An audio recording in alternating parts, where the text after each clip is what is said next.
जब भी भारत में अरबपतियों की बात आती है तो अंबानी, अडानी, टाटा, बिरला आदि का नाम आता है। अगर आंकड़ों को देखें तो भारत के 50% से ज्यादा अरबपति व्यापारी वर्ग से हैं, यानी बनिया, सिंधी या पारसी हैं।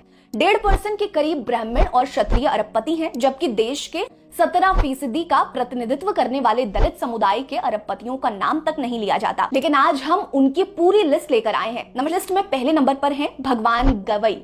ये दुबई में स्थित सौरभ एनर्जी डीएनसीसी कंपनी के सीईओ हैं और पेट्रोल उत्पादकों की आपूर्ति करते हैं। महाराष्ट्र के झुग्गियों में रहने वाले भगवान अपनी मां और बहन के साथ मुंबई आ गए और एक मजदूर के रूप में काम करने लगे। उनका पूरा परिवार मेहनत करता था ताकि भगवान गवई की पढ़ाई अच्छे से हो सके। भगवान ने भी अपने परिवार को निराश नहीं किया। 10वीं कक्षा में उन्होंने 85% मार्क्स हासिल किए थे। कुछ समय बाद वो एक सरकारी तेल कंपनी HPCL में शामिल हो गए, लेकिन जातिगत भेदभाव के कारण उन्होंने अपनी नौकरी छोड़नी पड़ी थी। 1991 में वो बहरीन गए और वहां जाकर ENOC में शामिल हो गए। कुछ ही समय में उन्हें तेल के बारे में अच्छा खासा ज्ञान हो गया था। इसके बाद भगवान ने कभी पीछे मुड़कर नहीं देखा। साल 2003 में उन्होंने एक अरबपति के साथ मिलकर कंपनी खोली, जिसने एक साल में 80 मिलियन का कारोबार किया। हाल ही में उन्होंने एक और कंपनी खोली है। दूसरे नंबर पर है देश की पहली दलित महिला उद्यमी कल्पना सरोज। कल्पना की पकड़ रियल एस्टेट बिजनेस में काफी तगड़ी है। मौजूदा समय में वो मुंबई में कंपनी कमानी ट्यूब्स की अध्यक्ष हैं। आपको बता दें कि कल्पना सरोज के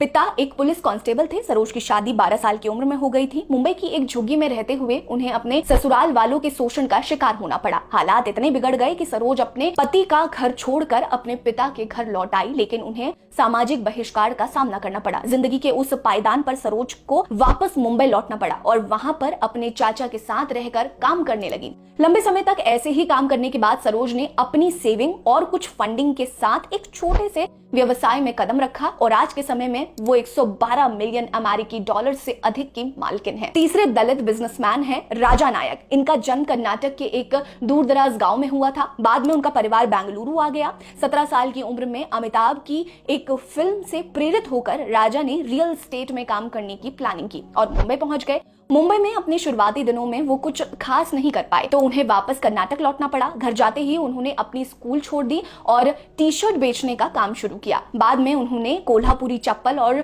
जूते बेचने का काम शुरू किया। राजा ने अपने जीवन में काफी संघर्ष किया और उसी के बदौलत आज वो एक सफल बिजनेसमैन बन पाए हैं। आज राजा नायक अंतर्राष्ट्रीय शिपिंग और पैकेजिंग, लॉजिस्टिक, पैकेज्ड पेयजल, कल्याण और चिया चावल उत्पादकों के साथ विभिन्न कारोबारों में करीब 60 करोड़ रुपए के मालिक हैं। वो मौजूदा समय में Dalit Indian chamber of commerce and industries Karnataka के अध्यक्ष भी हैं। हमारी इस लिस्ट के चौथे दलित बिजनेसमैन हैं रति भाई मकवाना। इनके पिता एक मजदूर थे जिन्होंने बाद में चमड़ा बीनने और उसका सामान बनाने का काम शुरू किया।